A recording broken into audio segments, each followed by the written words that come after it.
Hey there, welcome back. In the last episode, I talked about how to know if you're ready to move on to a new relationship after a breakup. So, whether you just ended a relationship, are going through a divorce, or just wanting to start dating again after being single, and how no matter if you stay single or start a new relationship, it doesn't really matter. That's not the only factor to whether or not you are going to have a successful and healthy relationship. Because the truth of the matter is, you can stay single for years and years and years only to avoid and numb and continue to blame your ex and not take accountability and end up repeating the same self-sabotaging patterns. Or you can have an intention to really self-reflect and do the work so you can have a healthy relationship in the future. And neither of those things you can really put a timeline on.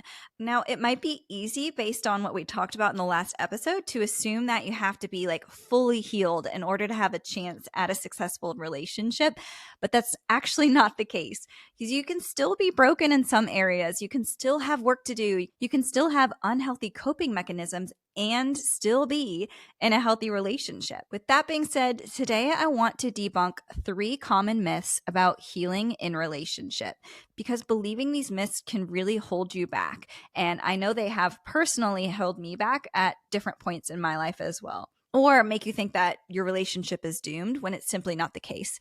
I'll be getting vulnerable and sharing some personal examples about areas that I'm still healing in my current relationship, as well as what is required from you and your partner if you want to have a relationship that facilitates growth and healing for you both.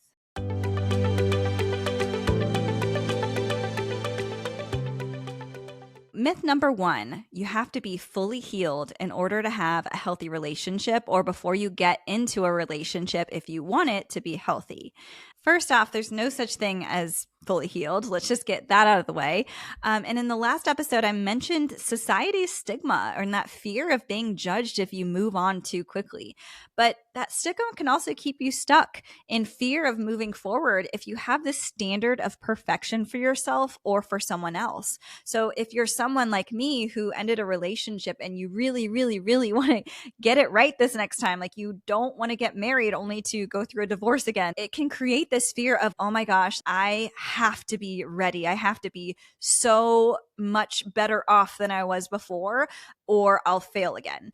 And that's not necessarily the case either, and it can keep you stuck. And I want to remind you, the whole purpose of relationships is for it to be a container for growth and healing. You know, relationships mirror back to us the places that we still need healing. And it's impossible to heal certain things unless they're triggered within your relationship. The things that are wounded in relationship can only be healed in relationship.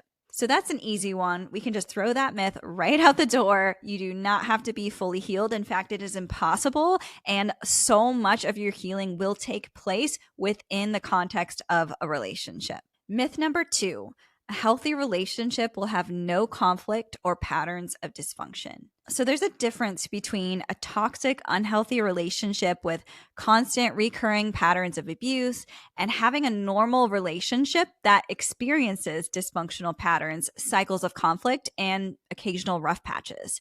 So it can be really easy to quickly write off a relationship at the first sign of distress. And I mentioned that sometimes believing these myths, it will hold us back. And that's one of the ways is, oh gosh, we aren't getting along all the time. That must mean it's toxic. That must mean they're a narcissist. That must mean that I suck at relationships. Like this means it's horrible. Like on and on and on it goes. So it's not so black and white. And let's not forget that every one of us is human. Every one of us makes mistakes. Every one of us has things within us that still need healing. So it's just unrealistic to expect that being in a healthy relationship means happily ever after.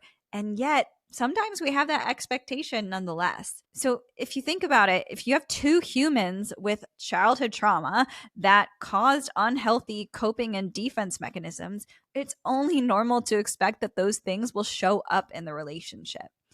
The difference between a healthy and an unhealthy relationship is the way you approach and respond to those patterns of dysfunction, those conflict cycles, and those rough patches. So just to give you an example, let's say you have a fight that blows up and neither one of you handled it very well. In an unhealthy relationship, you would continue to blame the other partner, never take accountability for your part, never take time to revisit that rocky moment when you're regulated, to dissect what was happening emotionally within you, like question your beliefs and question the stories that you might have been telling yourself, taking ownership of your own reaction. And that would continue to happen time and time again. Now, in a healthy relationship, it may look very, very similar, but there's a key difference. So you may not react well, and you may even do the things that I just described. Maybe you actually did blame the other partner. Maybe you struggled to take accountability, and it took you a while to be able to like regulate again. Well, the difference is once you are regulated, you're still committed to processing through what happened, and you're willing to get honest with yourself eventually and own your part and make those steps to attempt to repair and be committed to learning and growing from that experience. So I wanted to share a personal example, and I don't know that I've ever talked about this on the podcast, but this is something I am still really struggling with, is how I show up in conflict. You know, from the outside, it may seem like I'm participating in this dysfunctional behavior, and honestly, you wouldn't be wrong. The reality is I do have dysfunctional coping behaviors that are hurtful, and they aren't at all how I want to be showing up. It's not how I want to be as a partner. And I also know that a lot of what I experienced in my childhood contributed to me acting out in anger and defensiveness. You know, I never had my emotional experience seen, heard, understood, or validated as a kid. And so I learned that the only way to try and attempt to get my needs met was to act out in extreme ways to try and get attention because nothing else worked. Unfortunately, that was only punished more, which just reinforced my abandonment fears and fears of being alone even more, which then out of that fear perpetuated my unhelpful acting out behaviors. So I learned how to self-sabotage very young, and it's a pattern I'm having to work to unlearn to this day, and it is not easy. Like, these old ingrained patterns die slow deaths. It is very hard to unlearn. Thankfully, I have a partner who knows this about me and understands it. And he knows that these behaviors and these coping mechanisms were birthed out of pain and brokenness in an attempt to protect me. And he's able to see through my pain to the wounded inner child who is crying out for love and acceptance. And that's one of my biggest needs in a relationship. And we don't all have the same needs, but because of what I lacked as a child, that is a huge core need in relationship, has always been someone who is able to see my shortcomings and the ways that I'm still failing and still accept and love me. Because my parents, all they did was see this outward protest behavior and it was punished. You know, they never saw the hurt beneath the surface. And when all I wanted was for someone to come and comfort me and embrace me, and I never received that. And it took me a while in therapy and just through my own work and processing to realize that being accepted and seen while I was learning how to undo these behaviors was one of my core needs in a relationship. When I was younger, I had no idea who I was, let alone what my core values were. And this led me to impulsively choose people just because I wanted to feel chosen rather than because they were the right fit as a partner. Discovering what my core values were, it was the catalyst that helped me realize why I was always trying to change my former partner into something that he wasn't. And it was that missing link that I needed to move forward into a new healthy relationship, knowing that my needs would be met and that we could build a strong foundation together. If you're listening to this and you're like, Monica, I have no idea what my core values are or what my needs are in a relationship, not to worry.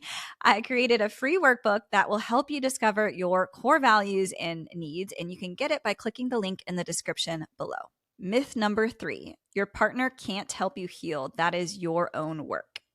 So let's go back to the personal example I was sharing about my own relationship earlier. So I mentioned that one of my greatest needs in a relationship was someone who could see my shortcomings, all of my flaws, all of my negative behavior coping mechanisms, and still love and accept me regardless.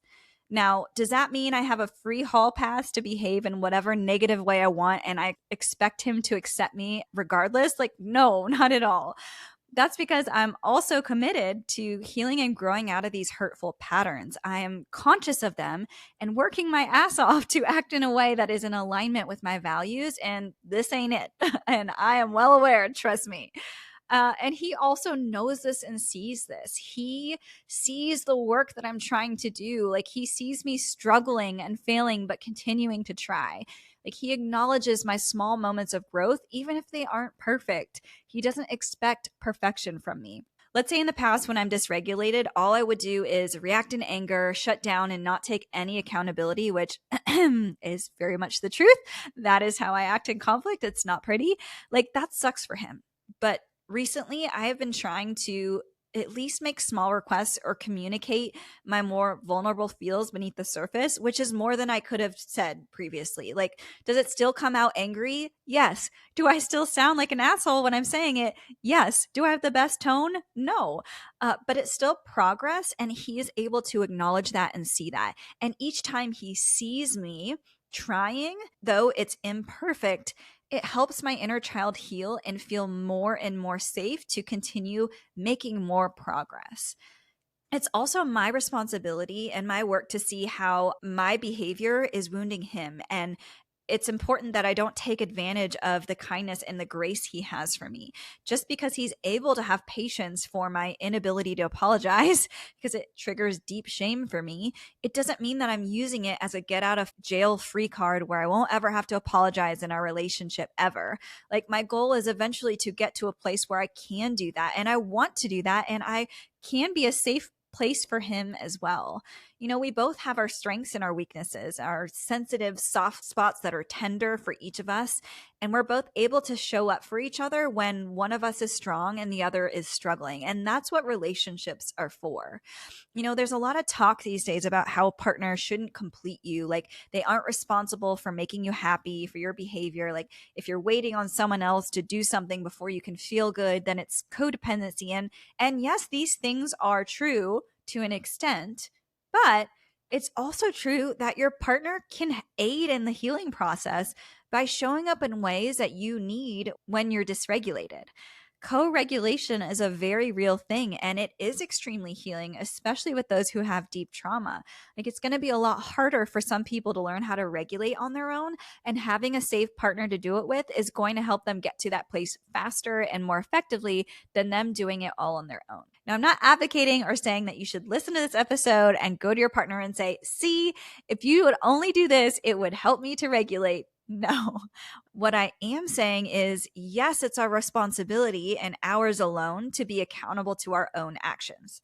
And also, the benefit of being in relationship is we can help each other heal by providing safety for each other to wrestle with these deep wounds, to find acceptance and become our most authentic and aligned selves as each day passes.